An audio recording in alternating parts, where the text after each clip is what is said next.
న్యాయాధిపతుల గ్రంథంలో 15వ అధ్యాయంలో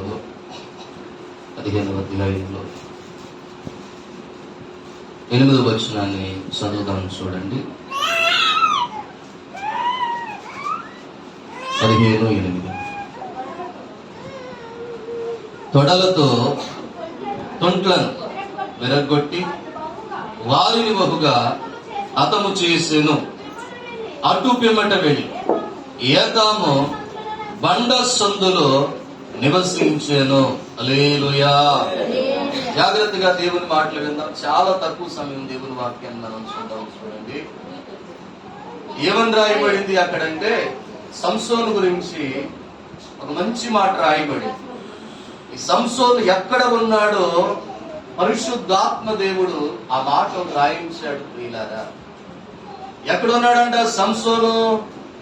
ఎక్కడున్నాడు అంటే అక్కడ ఉంది, అతడు వెళ్ళి యాతాము బండ సందులో నివసించెను. ఎక్కడున్నాడు సంసోను అంటే బండ చాటు నివసిస్తా ఉన్నాడు. బండ సందులో నివసించెను అని వాక్యంలో ఉంది. ఎక్కడ అతని నివాసం? ఎక్కడుంటా ఉన్నాడు అతను? ఎక్కడంటే బండ సందులో నివాసం ఉంటా ఉన్నాడు. దేవుని బిడ్డలారా గమనించండి, సంసోను ఎక్కడుంటా ఉన్నాడు అంటే బండ చాటులో ఉన్నట్లుగా వాక్యములో రాయబడింది. ఈ దినం దేవుడు మీతో నాతో చెప్పే మాట ఏంటో తెలుసా? ప్రియ దేవుని బిడ్డలారా, సంసోను వలె మనం కూడా బండ చాటులో ఉండాలి. హల్లెలూయా. వాక్యంలో కొన్ని మాటలు చూద్దాం. ఏంటి బండ? ఈ బండ వల్ల మనకు ఉపయోగం ఏంటి అనేటువంటి ఒక సమయాన్ని బట్టి 2-3 మాటలు మనం నేర్చుకుందాం. ప్రియ దేవుని బిడ్డ, ఏంటి బండ అని కనుక ఆలోచన చేస్తే వాక్యంలో ఒక చక్కని మాట రాయబడింది. చూడండి ప్రియ దేవుని బిడ్డలారా, ఆ మాటల గురించి అపోస్తలుడైన పౌలు గారు కొరింథీ సంఘానికి రాసిన మొదటి పత్రిక 10వ అధ్యాయం 4వ వచనాన్ని చదవండి. 14 అక్కడ రాయబడింది. ఏమని రాయబడింది?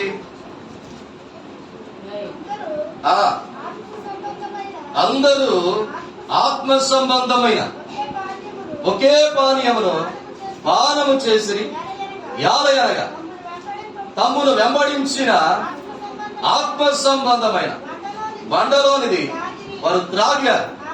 ఆ బండ క్రీస్తే. హల్లెలూయా. ఏంటంట ఈ బండ?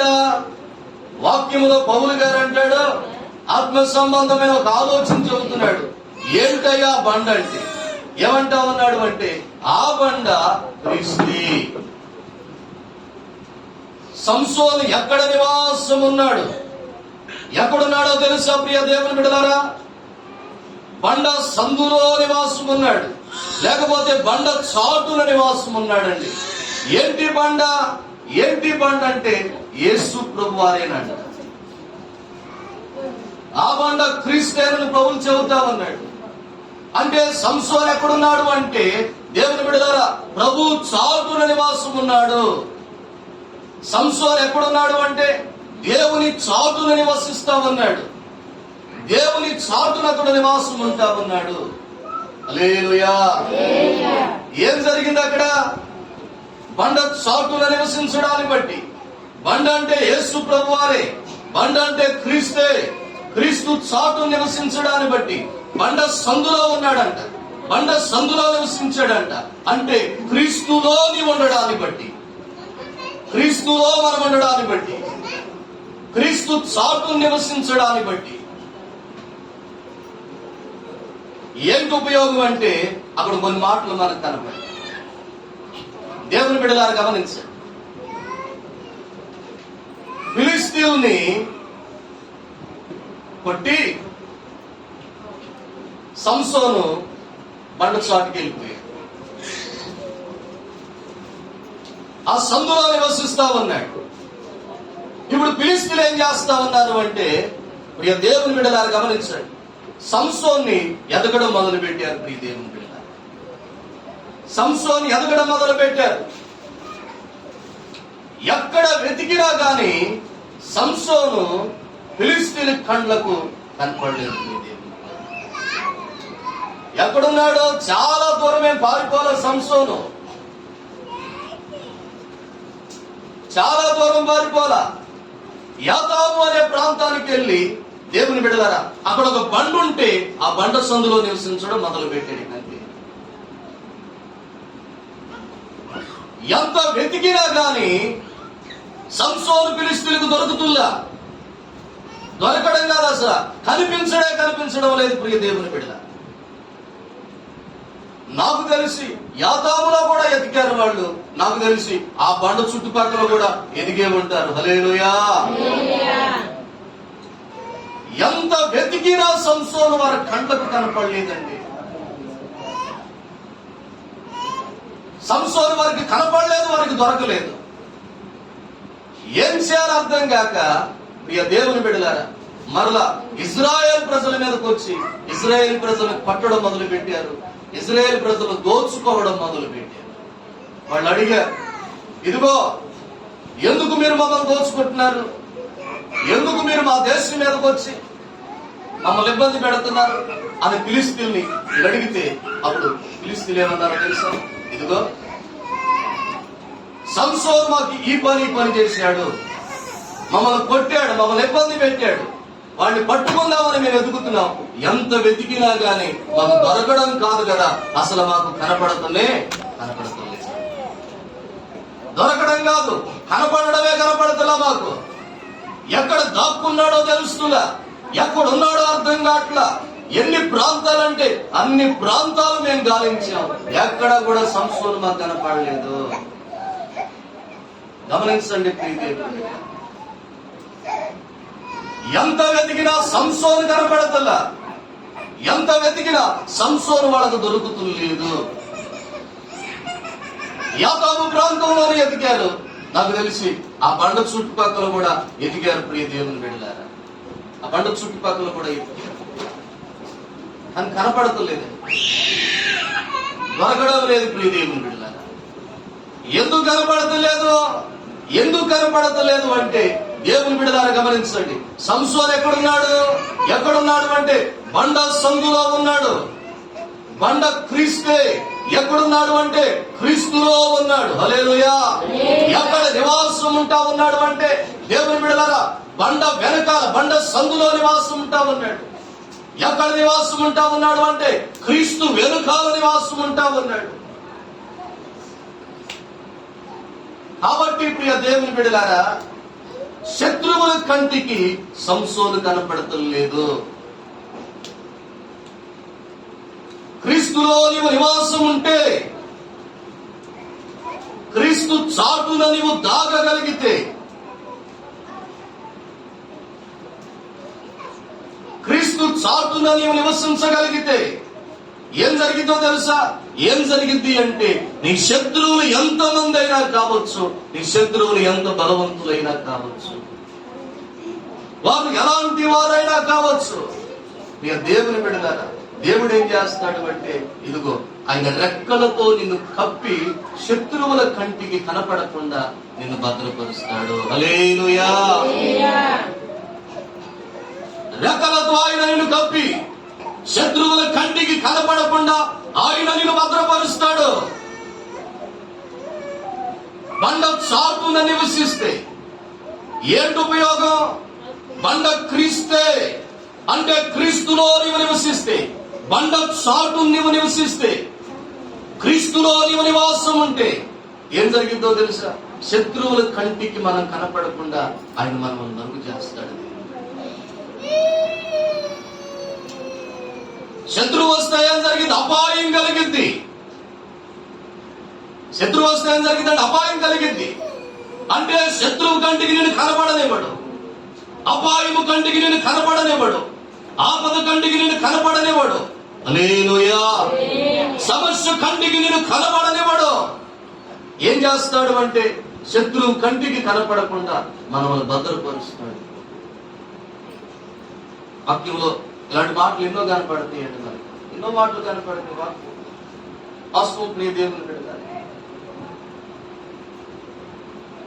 ఒక రోజున ఏలియా రాజు ముందు నిలబడి ఒక మాట చెప్పాడు. ఏంటి అంటే ఇదిగో ఈ సంవత్సరంలో వర్షమైన మనసైనా పడదు, ఇదే దేవుని మాట అని చెప్పేసి ఒక సంవత్సరం కాదు కానీ 3.5 సంవత్సరాలు వర్షం గాని మంచు గాని పడలేదని, వర్షం లేకపోవడాన్ని బట్టి ఆ దేశమంతా భయంకరమైన కరువులోనికి వెళ్ళిపోయిందని లేఖనంలో రాయబడింది. మనుషులకే కాదు, చివరికి పశువులకు కూడా మేత లేదంట. ప్రియ దేవుని బిడ్డలారా, ఈ మాట పలికింది ఎవరు? ఏలియా. కలిగినటువంటి కరువును బట్టి ఆ రోజుల్లో రాజ్యాన్ని పరిపాలన చేస్తున్నటువంటి రాజు ఆహాబు మరలా ఏలియాను పట్టుకోవడానికి దేవుని బిడ్డలారా రకరకాల ప్రయత్నాలు చేశాడు. పట్టుకోవడానికి రకరకాల ప్రయత్నాలు చేశాడు. హల్లెలూయా. ఆ దేశం అంతా వెతికించాడు, ఎక్కడా కనపడ. బయట దేశాలకు మనుషులను పంపించాడు, బయట దేశాల్లో కూడా వెతికించాడు, ఎక్కడ కనపడలేదు. అరణ్యంలో ఎతికించాడు, పండ గృహంలో కూడా ఎతికించాడు, కానీ ఏలియా ఎక్కడ కనపడతల్లా. హల్లెలూయా. ఎక్కడికి వెళ్ళిపోయాడు ఏలియా అంటే ఎక్కడికి వెళ్ళలేదు. వాక్యంలో ఏముందో తెలుసా? ఏముంది అంటే యొర్దాను నదికి ఎదురుగా ఉన్నటువంటి కెరీతు వాగు దగ్గర అతడు నివాసం ఉన్నాడు. హల్లెలూయా. ప్రియ దేవుని బిడ్డలారా చూడండి, యొర్దాను నది ఎక్కడ ఉంది? ఎక్కడ ఉంది అంటే యోధా దేశంలోనే ఉంది. ఆహాబు ఆ దేశంలోనే వెతికించాడు, కానీ ఏదే కనపడలేదు. సరే ఇక్కడ వెళ్ళాడేమో, బయట దేశానికి వెళ్ళాడేమోనని బయట దేశాల్లో కూడా వెతికించాడు, ఎక్కడా కనపడలా. అతడు ఎతకని దేశం గాని వెతికించని జనము గాని లేదు అని వాక్యంలో ఉందంటే ప్రతి దేశంలో ప్రతి జనము మధ్య దేవుని బిడ్డలారా ఏలియాను పట్టుకోవాలని వెతికించాడు. ఆయన ఎక్కడున్నాడు అంటే ఆ దేశంలోనే ఉన్నాడు, ఆ దేశంలోనే ఉండి అక్కడే నివాసం ఉంటాడు. యొర్దాను నదికి ఎదురుగా ఉన్నటువంటి కెరీతు వాగు దగ్గర అతడు నివాసం ఉంటాడు. హల్లెలూయా. దేవుని బిడ్డలారా ఆ వాగు నీళ్లు తాగుతూ వచ్చాడంట.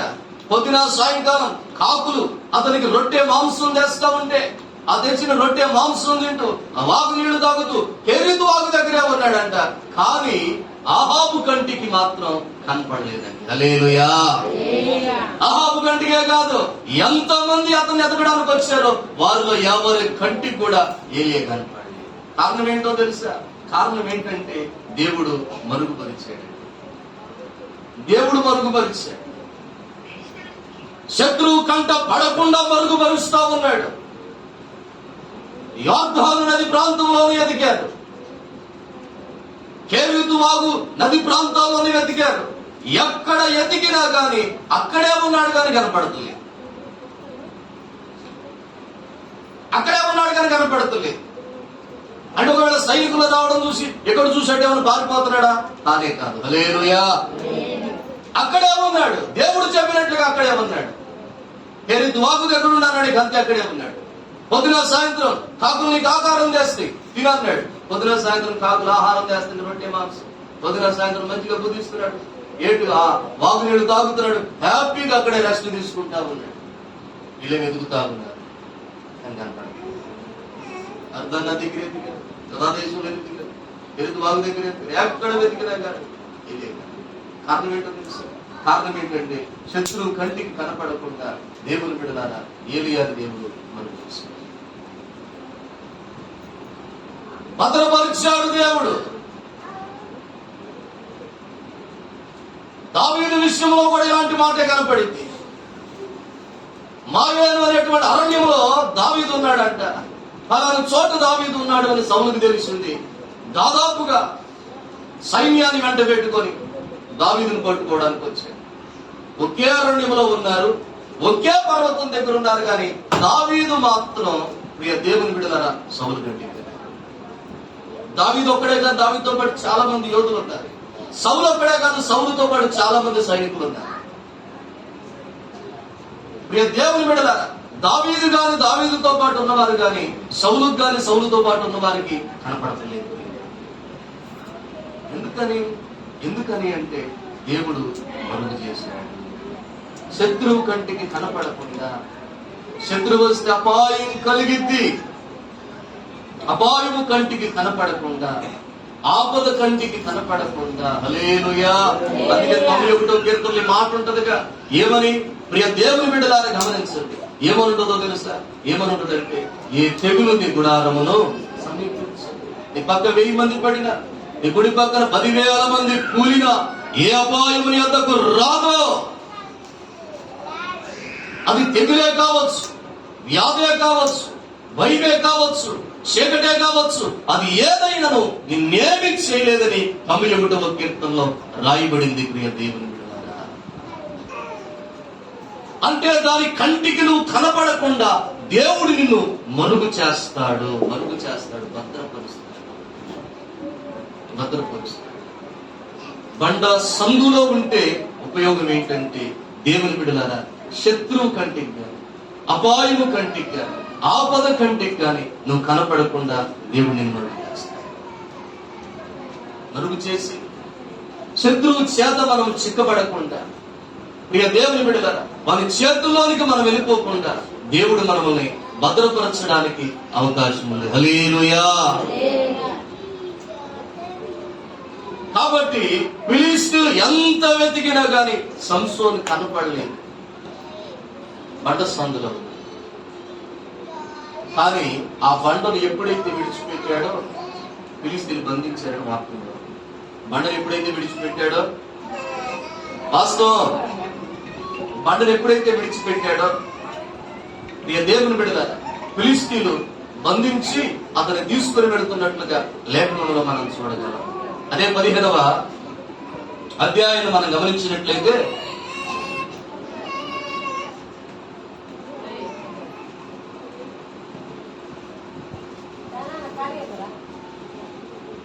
దేవుని బిడ్డలారా చూడండి, 12వ వచనం చదవండి. అందుకు వారు అప్పగించుట నేను కట్టవచ్చుది మరి అతనితో, అనగా సంసోను, మీరు నా మీద పడకుండానట్లు నాతో ప్రమాణం చేయుడని.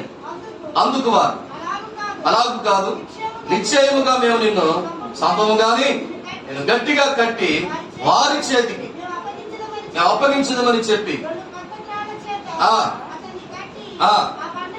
ఆ బండ యొద్ద నుండి అతన్ని తీసుకొని వచ్చిన తర్వాత, ప్రియ దేవుని బిడ్డలారా, అప్పుడు సంసోను ఫిలిష్తీయుల గంటలకు కనపడ్డాడు. అప్పుడు సంసోను ఫిలిష్తీయులు పట్టుకొని తీసుకువెళుతున్నట్లుగా లేఖనంలో మనం చూస్తాం. బండ చాటున ఉన్నంత కాలం ఫిలిష్తీయుల కంటికి కనపడలేదు. బండ చాటున ఉన్నంత కాలం ఫిలిష్తీయులు సంసోను చేరుకోలేకపోయారు.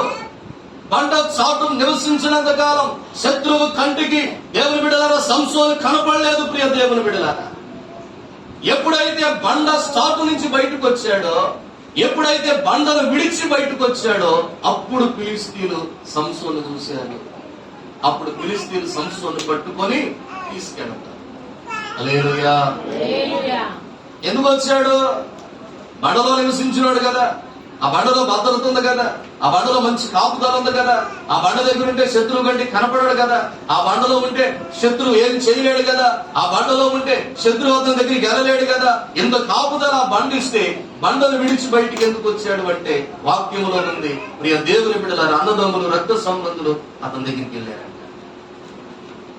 వీళ్ళు ఆత్మీయులు కాదు, శరీర సంబంధం, ఆత్మ సంబంధమైన సహోదరులు ఉన్నారు, శరీర సంబంధమైన సహోదరులు కూడా ఉన్నారు. శరీర సంబంధమైన సహోదరులు అంటే మన తోడబుట్టినోడు, మన ఇంటి పేరటోడు, మన రక్త సంబంధం. ఆత్మ సంబంధమైన సహోదరులు అంటే యేసయ్య రక్తములో కడగబడిన వారు ఆత్మ సంబంధమైన సహోదరులు. ఒక కులంతో పని లేదు, ఒక గోత్రంతో పని లేదు, ఒక ఇంటి పేరుతో పని లేదు. యేసయ్య రక్తములో కడగబడిన అందరం కూడా ఆత్మ సంబంధమైన సహోదరులమే. సంసోను దగ్గరికి వెళ్ళింది ఎవరు? వీళ్ళు ఎవరు అంటే శరీర సంబంధమైన సహోదరులు వీళ్ళంతా. దేవుని బిడ్డలారా గమనించండి, రక్త సంబంధులు, బంధుమిత్రులు, అన్నదమ్ములు వీళ్ళంతా కూడా కలిసి వెళ్ళి ప్రియ దేవుని బిడ్డలారా సంసోనుతో మాట్లాడగా సంసోను ఆ బండను విడిచి బయటకు వచ్చినట్లుగా లేఖనంలో మనం చూస్తాం. బండలో ఉంటే నీకు భద్రత, బండ చాటునుంటే నీ కాపుదల, ఆ బండ క్రీస్తే. క్రీస్తులో ఉంటే ఇదిగో నీకు ఉన్నతమైన భద్రత కలుగుతా ఉంది. సంసోను ఎప్పుడు బండను విడిచిపెట్టాడో తెలుసా? శరీర సంబంధమైన సహోదరులను చూసి వారి మాటలు బట్టి బండను విడిచి బయటకు వచ్చేసి. క్రీస్తులో ఉన్నంత కాలం నిత్యం, క్రీస్తులో ఉన్నంత కాలం మనకు భద్రత. క్రీస్తులో ఉంటే దేవుని బిడ్డలారా, శత్రువు కంటికి దేవుడు మనల్ని మరుగుగా ఉంచి మనల్ని భద్రపరుస్తాడు. కొన్నిసార్లు మనుషుడు ఎప్పుడు దేవుని విడిచి బయటకు వస్తున్నాడో తెలుసా? ఎప్పుడంటే ప్రియ దేవుని బిడ్డలారా, సంసోను కనుక శరీర సంబంధమైనటువంటి సహోదరులను చూసి బయటకు వచ్చినట్లుగా మనుషుడు కూడా శరీర సంబంధమైన వాటిని చూసి కొన్నిసార్లు బయటకు వచ్చేస్తున్నాడు. శరీర సంబంధమైన వాటిని బట్టి కొన్నిసార్లు దేవుల్లో ఉండకుండా, క్రీస్తులో ఉండకుండా, ప్రభువులో ఉండకుండా, ప్రభు చాటులో ఉండకుండా, ఆ క్షేమాన్ని కలిగించే శత్రువు కంటికి మనము కనపడకుండా, మనమును భద్రపరిచే ఆ కాపుదలలో ఉండకుండా, ఆ క్రీస్తులో ఉండకుండా కొన్నిసార్లు మనుషుడు బయటకు వచ్చేస్తాడు. ఎప్పుడు వచ్చేస్తున్నాడు అంటే సంసోనులాగా ప్రియ దేవుని బిడ్డలారా, శరీర సంబంధమైన వాటిని బట్టి కొన్నిసార్లు ఎప్పుడైతే బయటకు వచ్చాడో శత్రువుల కంటికి కనపడ్డాడు. ఎప్పుడైతే కనపడ్డాడో శత్రువులు పట్టుకున్నారు, సంఖ్యలతో బిగించి రథాన్ని పట్టుకొని లాక్కుంటా తీసుకెళ్ళాడు. హల్లెలూయా. ఎప్పుడు ఆయన చాటునుంటే కంటికి కనపడకుండా భద్రపరిచాడే. ఏమండి, ఇన్ని సంవత్సరాలు ఎలా భద్రపరిచాడు ఆయన? గత కాలం ఎలా భద్రపరిచాడు? గత కాలం అంతా ఎలా నీకు కాపుదలను ఇచ్చాడు? దేవుని బిడ్డలారా, శత్రువు కంటికి కనపడకుండా గత కాలం అంతా నేను భద్రపరిచాడు. శత్రువు వల్ల కలిగే అవమానాలు, అపాయాలు, నిందలు దేవుని బిడ్డలారా రాకుండా నేను భద్రపరిచాడు. అపాయము కంటికి కనపడకుండా నేను భద్రపరిస్తే శరీర సంబంధమైన వారిని చూసి బలవంతుడైన దేవుణ్ణి విడిచిపెట్టిన వాడు సంసోను. దేవుని శత్రువుల చేతికి అప్పగించడానికి వచ్చారు వీళ్ళు. వీరిని చూసి శత్రువు కంటికి కనపడకుండా భద్రపరిచినటువంటి ప్రభునే విడిచిపెట్టేసిన వాడు ఒక మాటలో చెప్పాలంటే సంసోను. దేవుని బిడ్డలారా గమనించారు, బండ చాటున ఉన్నంత కాలం సంసోను క్షేమం కలిగింది, భద్రత కలిగింది. బండను విడిచినప్పుడు శత్రువులు బంధించడానికి అవకాశం. ఏంటి ఉపయోగం బండను బట్టి? ఏంటి ఉపయోగం అంటే ఆ బండలో నీవు నివాసం ఉంటే, ఆ బండ చాటును దాగితే ప్రియ దేవుని బిడ్డ ఏం జరిగిందో తెలుసా? ఏం జరిగింది అంటే శత్రువు కంటికి కనపడకుండా ఆయన మనం భద్రపరుస్తాడు. హల్లెలూయా. రెండో మాట కూడా ఉంది, దాన్ని కూడా చూద్దాం. బండను బట్టి, బండ అనగా క్రీస్తు, క్రీస్తుని బట్టి ప్రియ దేవుని బిడ్డలారా మనకు కలిగేటువంటి ఆ ఉపయోగం, ఆ మేలు ఏంటి అని కనుక ఆలోచన చేస్తే ఒక మంచి మాట వాక్యంలో రాయబడింది. ఆ యోబు గ్రంథంలో ఒక మాటను చూద్దాం. చూడండి, యోబు గ్రంథం 28వ అధ్యాయం 9వ వచనాన్ని చూడండి. 28:9 ఆ మాటను చదువుతున్నారు. చదవండి. మనుష్యులు స్ఫటికము వంటి బండలు పట్టుకొందురు, పర్వతములను వాటి కుదుళ్ల సహితముగా బోర్ల ద్రోయుదురు, బండలో వారు బాటలు కొట్టుదురు. హల్లెలూయా. దేవుని బిడ్డలారా గమనించండి, యోబు గ్రంథంలో ఏమని రాయబడింది అంటే మనుషులు స్ఫటికము వంటి బండను పట్టుకుంటారు. ఈ బండను పట్టుకోవడాన్ని బట్టి ఏం జరిగింది అంటే పర్వతాలను సహితం కుదుళ్లతో సహా బోర్లతో వస్తారంట. గమనించండి ప్రియ దేవుని బిడ్డ, మనుషులు దేని పట్టుకుంటారంట? బండలు పట్టుకుంటారు. ఈ బండ క్రీస్తు అని మనం చెప్పుకున్నాం. అంటే క్రీస్తును పట్టుకుంటారు. క్రీస్తును పట్టుకోవడాన్ని బట్టి ఏం జరిగిందో తెలుసా? పర్వతాలను సైతం వాళ్ళు పడదోయగలుగుతారంట ప్రియ దేవుని బిడ్డ. పర్వతాలను సైతం. పర్వతము అంటే నీకు అడ్డుగా ఉన్న సమస్య. పర్వతము అంటే నీకు అడ్డుగా ఉన్న సమస్య. నీ మార్గంలో, నీ యాత్రలో, నీ పనుల్లో, నీ ప్రయాణాల్లో, నీ ఆలోచనలో, నీ జీవిత విధానంలో నీకు ఏదైతే అడ్డుగా ఉందో ఆ సమస్య ఎత్తైన పర్వతము లాంటిది. పర్వతము లాంటిది. అందుకని జకర్యా గ్రంథం అనుకుంటా ఆ మాటలు మనకు కనపడుతుంది. ఎవరు కనపడితే చూడండి, ఆ మాటను చూడండి దేవుని బిడ్డ. 4వ అధ్యాయం 6-7 వచనాలు త్వరగా చదవండి. జకర్యా గ్రంథం మలాకీ గ్రంథం నుంచి ఇటు చూసుకుంటా వస్తే కనపడింది. మలాకీ గ్రంథానికి ముందు కనపడతారు చూడండి. మత్తయి సువార్తకు మలాకీ ఉంటుంది ముందు, మలాకీ గ్రంథానికి జకర్యా ఉంటుంది చూడండి. దొరికిందా? చదువునా 4, 6, 7.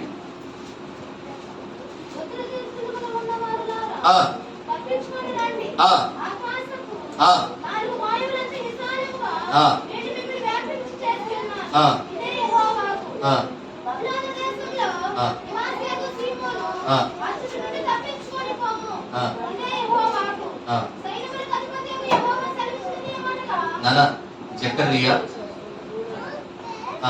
చూసావా? జకర్యా 4వ అధ్యాయం 6, 7 ఇప్పుడు చదువు. అది అప్పుడు అతడు నాతో ఇట్లా నేను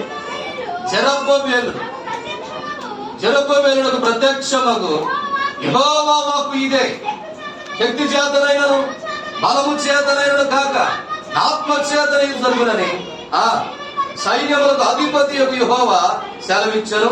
గొప్ప పర్వతమా జెరుబ్బయలును అడ్డగించుటకు నీవు ఏమాత్రపు దానవు, నీవు చదును భూమి అగుదువు. హల్లెలూయా. జెరుబ్బయలు మార్గంలో ఓ పర్వతం ఉందంట, అది అడ్డగిస్తా ఉందంట. ప్రియ దేవుని ఆత్మ సంబంధమైన ఆలోచనలు చాలా ఉంది ఆ వాక్యంలో. అర్థం కావడానికి ఇలా చెప్పారు. మార్గంలో పర్వతం ఉంది, అది అడ్డగిస్తా ఉంది, మార్గానికి అడ్డంగా ఉంది. ఇప్పుడు దేవుడు ఏమంటాడు అంటే జెరుబ్బయలును అడ్డగించడానికి నువ్వెంత మాత్రం దానివి చదును భూమిగా మార్చబడు అన్నాడంట. హల్లెలూయా. ఇది ఎలా జరుగుతుంది? చదును భూమిగా శక్తి చేత బలము చేత కాదు, దేవుని ఆత్మ ద్వారానే ఇది జరుగుతా ఉంది. దేవుని బిడ్డలారా గమనించండి.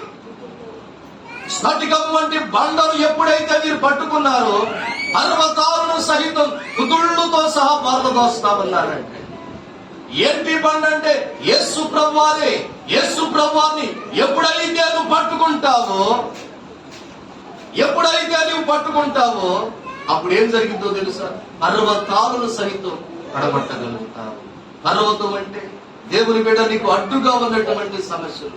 ఎలాంటి సమస్యలు అంటే దేవుని బిడ్డలారా పర్వతం వంటి సమస్యలు, నువ్వు ఎక్కలేనంత సమస్యలు, నువ్వు దాటలేనంత సమస్యలు, నిన్ను ముందుకు వెళ్లకుండా అడ్డగించేంత సమస్యలు. కానీ ప్రభువుని కనుక నువ్వు పట్టుకొని ఉండగలిగితే వాటన్నిటిని కూడా బోర్ల దోసి వాటి మీదుగా ఎక్కి అవతలికి వెళ్ళిపోగలుగుతాం. హల్లెలూయా. సమస్యను అధిరోహించగలుగుతాం, సమస్యను మించగలుగుతాం, సమస్యను దాటి వెళ్ళగలుగుతాం. ప్రియ దేవుని బిడ్డలారా, ఇది మన శక్తి చేత బలము చేత కాదు, కానీ దేవుని ద్వారానే జరుగుతా ఉంది. ఎప్పుడో తెలుసా? ఎప్పుడంటే ప్రభువును పట్టుకున్నప్పుడు. ఎందుకంటే చాలా మంది ప్రభుని విడిచిపెట్టేస్తా ఉన్నారు, దేవుని విడిచిపెట్టేస్తా ఉన్నారు, ప్రభుని విడిచి దేవునికి దూరం అయిపోతా ఉన్నారు. దేవుడు అంటాడు, ఆయన గనక నువ్వు పట్టుకొని ఉండగలిగితే, ఆ బండను పట్టుకొని ఉండగలిగితే, ఇక దేవుని బిడ్డలారా పర్వతాలను సహితం కుదుళ్లతో సహా బోర్ల పడవేయగలుగుతారు. దాటలేనటువంటి ఎక్కలేనటువంటి ప్రియ దేవుని బిడ్డలారా ఇదిగో నీకు అడ్డుగా ఉన్నటువంటి ప్రతి సమస్యను కూడా దాటి వెళ్ళిపోగలుగుతావు, ప్రతి సమస్యను కూడా అధిరోహించగలుగుతావు. నిజమే, ఎదుట ఉన్న సమస్యలు పర్వతం వంటివే, కొండల వంటివే, బలమైనవే. ఇదిగో నిజంగా చూపులకు ఎలా ఉన్నాయి అంటే నువ్వు దాటలేనంత బలమైనవి, ఎత్తైనవే. కానీ దేవుణ్ణి గనక నువ్వు పట్టుకొని ఉండగలిగితే వాటిని దాటిస్తాడు ఆయన. హల్లెలూయా. దాటిస్తాడు ఆయన, అధిరోహించగలిగే కృపనిస్తాడు. పర్వతాలుగా ఉన్నవి చదును భూమిగా దేవుడు మారుస్తాడు. పర్వతాల వంటి సమస్యలను కూడా ప్రియ దేవుని బిడ్డలారా నీ ఎదుట కనపడకుండా చేస్తాడు, నీ ఎదుట లేకుండా ఆయన చేస్తాడు. హల్లెలూయా. ప్రియ దేవుని బిడ్డలారా చూడండి, ఏంటి బండ వల్ల మనకు ఉపయోగం అంటే దేవుని బిడ్డలారా బండలో నీవు నివసిస్తే, బండ చాటు నువ్వు నివసిస్తే శత్రువు కంటే కనపడకుండా ఈ బండను కనుక నువ్వు పట్టుకున్నావనుకో, ఈ బండను కనుక నువ్వు పట్టుకున్నావనుకో దేవుని బిడ్డ పర్వతాలను సహితం నీ ఎదుట పడగొడతాడు. ఉంటే అలాంటి సమస్యలు కూడా నీ ఎదుట పడగొడతాడు ఆయన. దాటి వెళ్ళగలిగే కృపనిస్తాడు ఆయన. హల్లెలూయా. మూడో మాట ఉన్నది కూడా వాక్యంలో నుంచి చూద్దాం. చూడండి, మనం చదువుకున్నటువంటి ఆ మాట కొరింథీ మొదటి పత్రిక 10వ అధ్యాయం 4వ వచనం ఏమన్నాడు చదవండి మరొకసారి.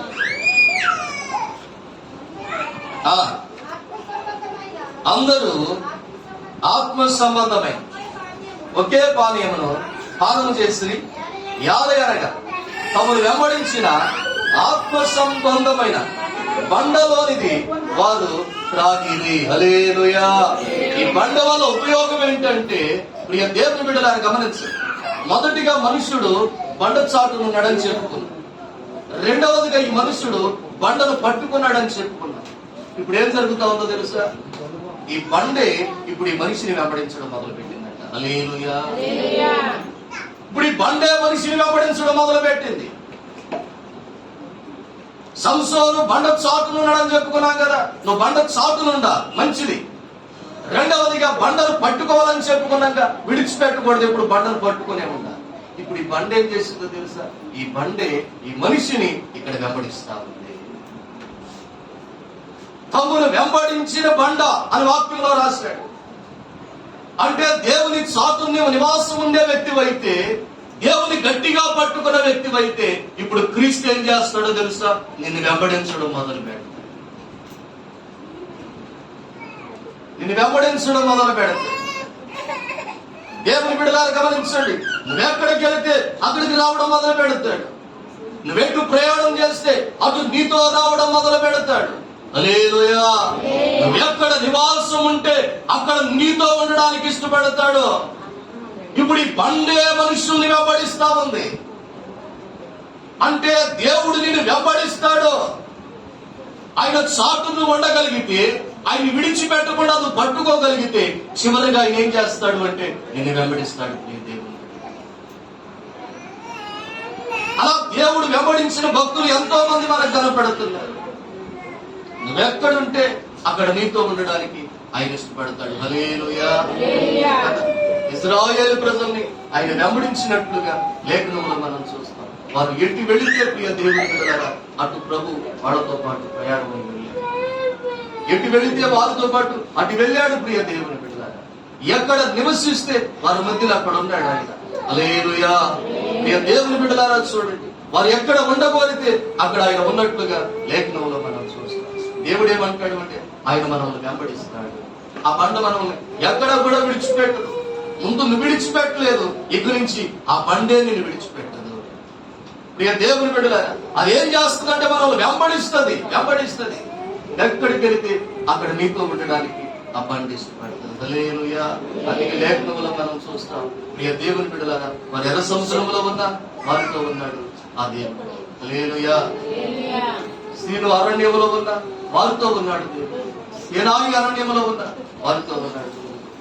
రెఫీదీములో ఉన్న వారితో ఉన్నాడు దేవుడు. యొర్దాను నదిలో ఉన్న వారితో ఉన్నాడు దేవుడు.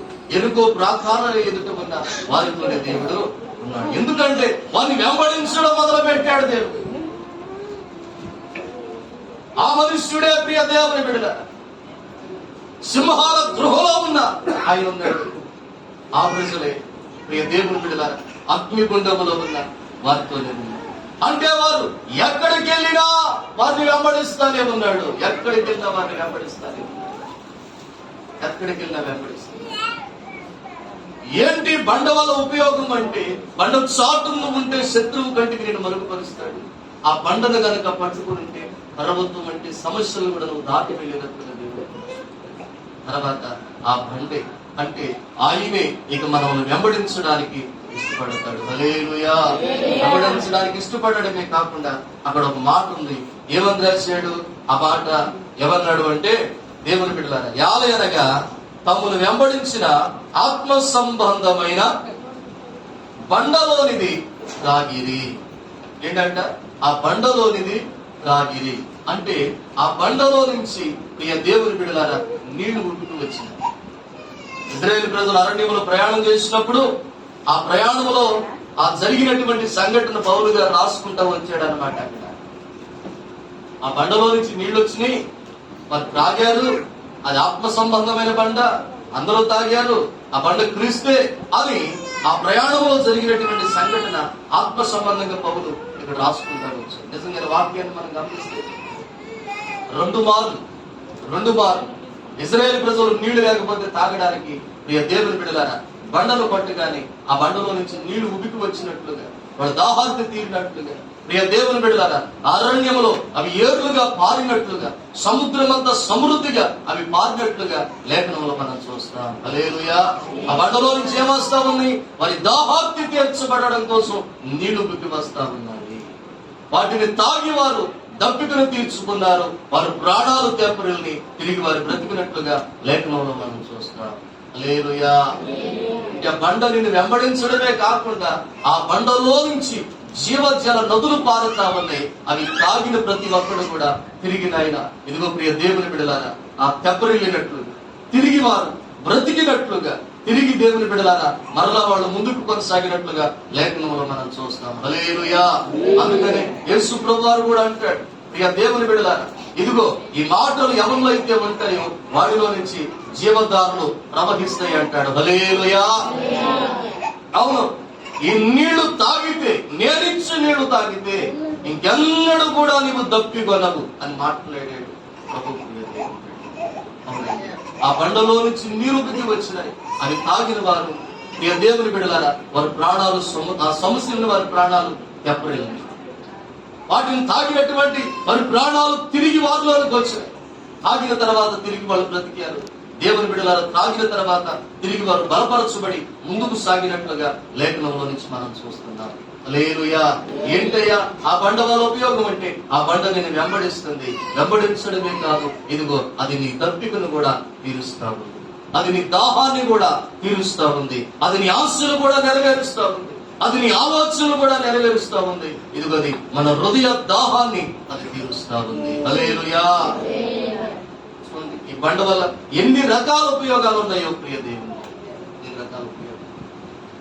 అందుకే వాక్యంలో ఏమంటా ఉన్నాడు అంటే ఒక మంచి మాట తొమ్మిదో పేర్కొంటూ ఉంటది, ఇదిగో మహోన్నతుని చాటున నివసించువాడు సర్వశక్తుని ఎడన విశ్రమించువాడు.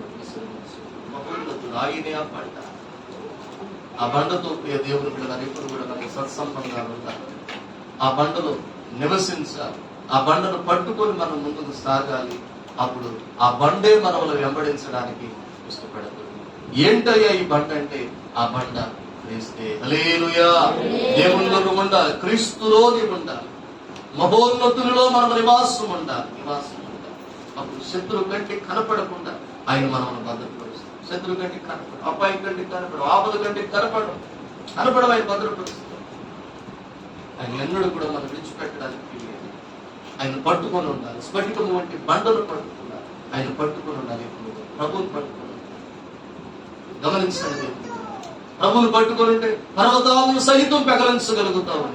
అంటే పర్వతం వంటి సమస్యను కూడా అధిరోహించగలుగుతావు, దాటిపోగలుగుతావు. మార్గంలో ఎన్నో సమస్యలు ఉంటాయి, వాటన్నిటిని కూడా దాటి కృప దేవుడు మనకి ఇస్తాడు. పర్వతాలను మన యొక్క సదురు భూమిగా దేవుడే మార్చేస్తాడు ఆయన పట్టుకొని. ఆ తర్వాత ఆయనే మనల్ని వెంబడించడం మొదలు పెడతాడు. ఆయనే మనల్ని వెంబడించు, ఆయనే మనతో రావడం, ఆయనే మనం ఎక్కడుంటే అక్కడ ఉండడం. దేవుని బిడ్డలారా మనం ఎక్కడికి వెళ్తే అక్కడికి వెళ్ళడం, మనల్ని వెంబడించడం ఆయనే మొదలు పెడతాడు. అంతేకాదు ఆయనలో నుంచి జీవదారులు ప్రవహించేటట్లుగా, జీవజలం ప్రవహించేటట్లుగా, వాటిని మనం తాగేటట్లుగా, తాగడాన్ని బట్టి ప్రాణాలు దెబ్బరిల్లేటట్లుగా ప్రియ దేవుని బిడ్డలారా తిరిగి మనం బలపరచబడేటట్లుగా దేవుడు కూడా చూపుతాడు. హల్లెలూయా.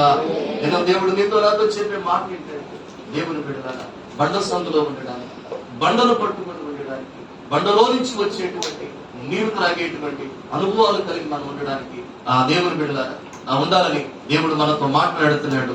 దేవుడి మాటలు మన వినికిడిలో దీవించునుగాక. ఆమేన్. మోకరించండి, ప్రభు దగ్గర చిన్న ప్రార్థన చేసుకుందాం. మోకరించండి, చిన్న ప్రార్థన చేద్దాం ప్రభు దగ్గర.